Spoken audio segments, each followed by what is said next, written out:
Hello everyone, welcome to our channel, The Current Blog Electrical. I am back with my another video of circuit solving and today's topic is Thevenin's theorem. तो आज हम जिस बारे में पढ़ेंगे या सीखेंगे वो है किस तरह से थेवेनिन थ्योरम के हेल्प से हम कोई भी कॉम्प्लिकेटेड इलेक्ट्रिकल या इलेक्ट्रॉनिक सर्किट को ईज़िली सॉल्व कर सकते हैं।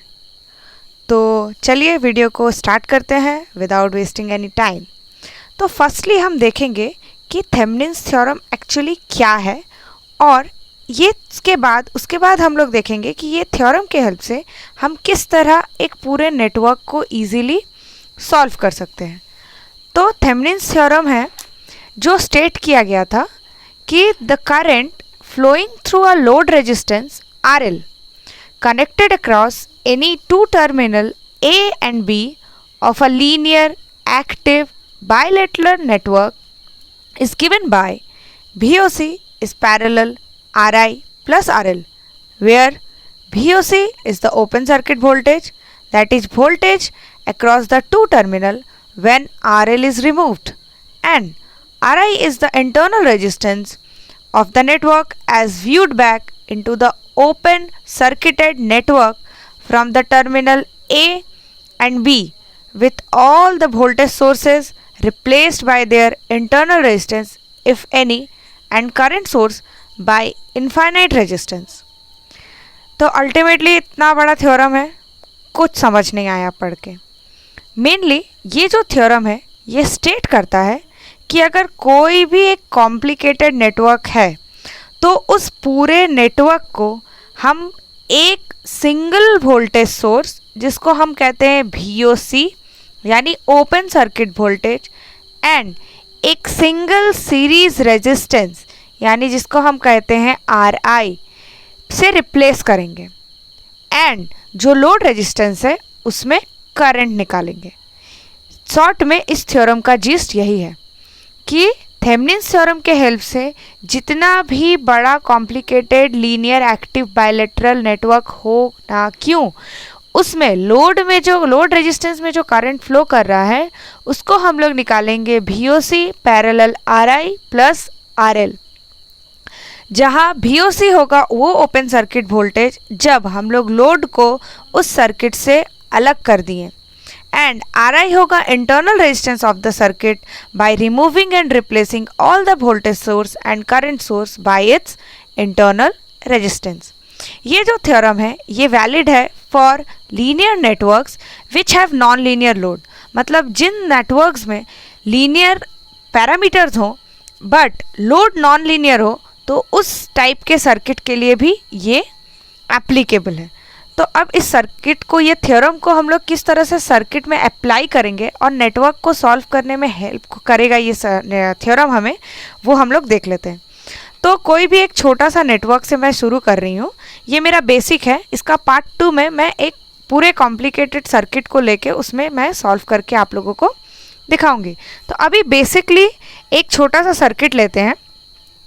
Imagine this one is R1,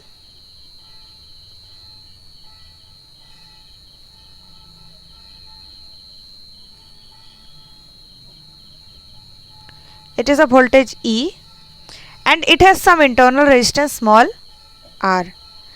There is another resistance called R2 and this one is RL means load resistance.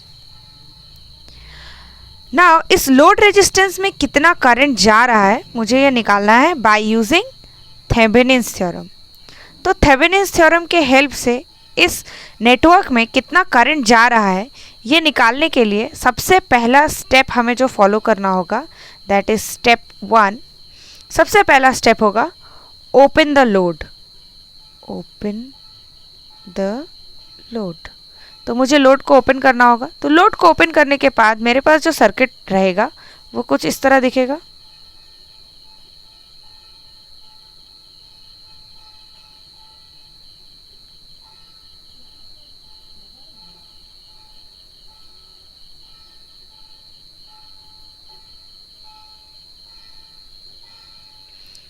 तो लोड ओपन करने के बाद मेरे पास सर्किट कुछ इस तरह दिखेगा, ठीक है। अब इसके बाद ये जो ओपन टर्मिनल है, जो टर्मिनल से मैंने लोड को ओपन किया, इस टर्मिनल्स के अक्रॉस में मुझे वोल्टेज बार कर निकालना है, जिसे मैं कहती हूँ VOC, ओपन सर्किट वोल्टेज। तो इस टर्मिनल में अगर मुझे ओपन सर्किट वोल्टेज निकालना है तो सबसे पहले मुझे देखना पड़ेगा ये टर्मिनल एक्चुअली किसके साथ कनेक्टेड है। यहाँ का वोल्टेज निकालने के लिए मुझे चेक करना होगा ये टर्मिनल एक्चुअली किसके साथ कनेक्टेड है। उस पैरामीटर का जो वोल्टेज होगा वही होगा मेरा इस ओपन सर्किट का क्या, VOC। तो मैं इस साइड से देखूंगी, तो मैं इस साइड से देखने से मुझे पता चल रहा है कि यहाँ ये पॉइंट अगर A है और ये पॉइंट अगर B है तो इसके साथ कनेक्टेड है ये रेजिस्टेंस R2। इसका मतलब इस रेजिस्टेंस में जो ड्रॉप हो रहा है वही यहाँ के लिए क्या होगा, VOC। तो इसके बाद मुझे निकालना है VOC। तो स्टेप 1 मैंने लोड को ओपन कर दिया एंड फाइंडिंग VOC। तो VOC निकालने के लिए मुझे क्या चाहिए, इस रेजिस्टेंस के अंदर जो ड्रॉप हो रहा है वो। तो इस रेजिस्टेंस में कितना ड्रॉप हो रहा है वो कैसे निकलेगा, ये जो लूप है इस लूप में क्या करंट फ्लो कर रहा है अगर मैं उसे डिटरमाइन कर लूँ तो इस रेजिस्टेंस में कितना ड्रॉप हो रहा है वो मैं निकाल सकती हूँ। तो इस लूप में मैंने पकड़ा करंट है I। तो ये I इक्वल्स टू क्या होगा, तो ये I इक्वल्स टू होगा E by small r plus R1 plus R2। तो इस रेजिस्टेंस में ड्रॉप कितना होगा, तो drop in R2 equals to I into R2 which is equals to E by R plus R1 plus R2 into R2। तो इतना drop मुझे क्या मिल रहा है, इस R2 के अक्रॉस में मिल रहा है। तो मैंने VOC निकाल लिया। तो थेवेनिन्स थ्योरम के अकॉर्डिंग मुझे क्या लोड रेजिस्टेंस में अगर करंट निकालना है तो that current should be equal to what, that IL, load current is equals to VOC by RI plus RL। तो VOC मैंने निकाल लिया। अब मुझे क्या निकालना है, RI। तो इस RI को निकालने के लिए मुझे क्या करना होगा, सर्किट का जो भी इंटरनल रेजिस्टेंस है वोल्टेज सोर्स या करंट सोर्स को अपने इंटरनल रेजिस्टेंस से मैं क्या करूँगी, रिप्लेस कर दूँगी। तो step 2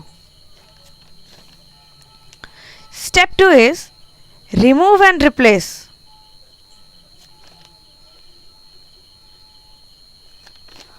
all the voltage source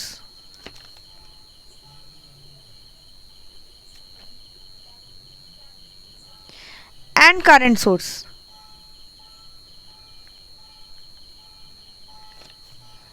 by their internal resistance। तो यहाँ पर अगर मैं देखूँ तो ये जो वोल्टेज सोर्स है मेरा, इस वोल्टेज सोर्स का एक इंटरनल रेजिस्टेंस है स्मॉल r। तो इस स्मॉल r से मैं इस वोल्टेज सोर्स को रिप्लेस कर दूंगी। तो मेरा सर्किट क्या बनेगा, तो मेरा new circuit will be like this. This is my small r, R1 and this one is R2। Now मैं इसके अक्रॉस में क्या निकालूंगी, RTH, और इसी को हम कहते हैं RI। RTH means equivalent Thevenin's resistance और इंटरनल रेजिस्टेंस। तो RTH निकालेंगे। RTH कैसे निकालेंगे, किसी भी सर्किट में इक्विवेलेंट रेजिस्टेंस निकालने का फॉर्मूला है सर्किट में करंट कैसे फ्लो कर रहा है उसको एजम्पशन करके। सोचो मुझे इस दोनों पॉइंट के अक्रॉस में रेजिस्टेंस निकालना है, इक्विवेलेंट रेजिस्टेंस। तो सब समय कोशिश करो करंट को फ्लो कराने का। तो मैं करंट को किसी एक टर्मिनल से फ्लो कराती हूँ। इस करंट टर्मिनल को इस तरह से फ्लो कराया तो इस पॉइंट में आके करंट दो भाग होगा, एक ये और एक ये। अब ये R1 और R में एक ही करंट वापस आएगा और ये दोनों मिलके निकल जाएंगे। इसका मतलब इसका internal resistance RTH equals to क्या होगा, R1 प्लस स्मॉल r, ये दोनों में एक करंट और इसमें एक करंट। इसका मतलब R1 प्लस R इस R2 के साथ क्या है, पैरेलल में है। तो R1 plus R parallel R2। यहाँ से निकल गया मेरा RTH। तो अब step 3 that is equivalent Thevenin's circuit. तो मेरा स्टेप 3 इक्विवेलेंट थेवेनिन सर्किट क्या होगा? तो मेरा ये जो पूरा एक सर्किट था, कुछ देर पहले जो मैं एक पूरा सर्किट देख रही थी, उस पूरा सर्किट को अब मैं एक voltage source that is I into R2 and एक series resistance that is RTH के साथ रिप्लेस कर सकती हूँ, क्योंकि मैंने इस पूरे सर्किट के लिए एक इंटरनल रेजिस्टेंस निकाला है RTH एंड इसके पहले मैंने यहाँ निकाला है इस पूरे सर्किट के लिए एक ओपन सर्किट वोल्टेज इन दोनों ओपन टर्मिनल के अक्रॉस में दैट इज VOC। तो इस पूरे सर्किट को इस दो ओपन टर्मिनल के अक्रॉस में मैंने एक वोल्टेज सोर्स से रिप्लेस किया विच इज VOC एंड इस पूरे सर्किट को मैंने एक इंटरनल रेजिस्टेंस RTH से रिप्लेस किया। अब मैं इसके अक्रॉस में लोड को ऐड कर दूंगी which will equals to RL। तो अब यहाँ पे लोड करंट क्या फ्लो करेगा विच इज IL। तो IL इक्वल्स टू क्या होगा? IL equals to I/R2 by RTH plus RL। तो इस तरह से कितना भी बड़ा कॉम्प्लिकेटेड सर्किट हो न क्यों, मैं इजीली उससे load current through load resistance निकाल सकती हूँ। तो थेवेनिन थ्योरम में आपने देख लिया, मैंने खुद बहुत ज़्यादा इजीली क्या किया, नेटवर्क को सॉल्व किया है। तो अब मेरे नेक्स्ट पार्ट में आप देखिए एक पूरे नेटवर्क को मैं प्रॉपरली थेवेनिन थ्योरम के हिसाब से सॉल्व करके आप लोगों को दिखाऊंगी।